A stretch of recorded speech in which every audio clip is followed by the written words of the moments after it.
ఏలూరు జిల్లా పోలవరం నియోజకవర్గంలో మట్టి మాఫియా అవినీతి అంశాలపై వైఎస్ఆర్సీపీ సీనియర్ నాయకులు మాజీ ఎమ్మెల్యే తెల్లం బాలరాజు తీవ్రస్థాయిలో ఆరోపణలు చేశారు.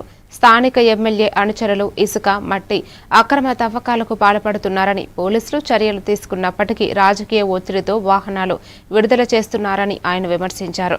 ప్రభుత్వ పెద్దలు ఎందుకు చర్యలు తీసుకోవడం లేదని ప్రశ్నించారు. సీసీ ఫుటేజ్ ఆధారంగా విచారణ జరిపి కఠిన చర్యలు తీసుకోవాలని డిమాండ్ చేశారు.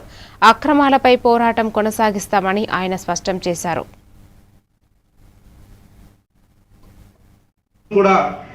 అదే పరిస్థితి ఉంది.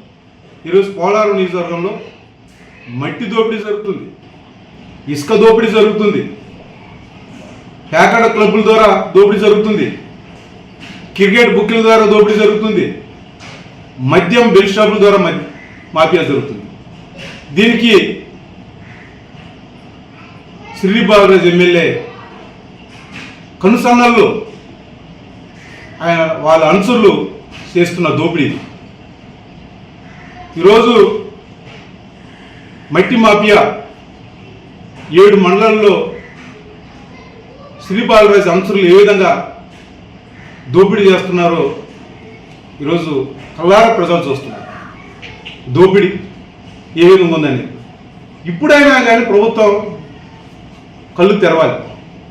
ఈ అవినీతిని, శ్రీ బాలరాజు చేస్తున్న అవినీతిని, అరాచకాలని, దోపిడిని అరికట్టాలి. మాఫియా దోపిడీ ఎలా జరుగుతుందో ఈరోజు మీకు ప్రెస్ మిత్రులకు అందరికీ కూడా చూపిస్తున్నాం. ఈరోజు మట్టి దోపిడీ కొండలు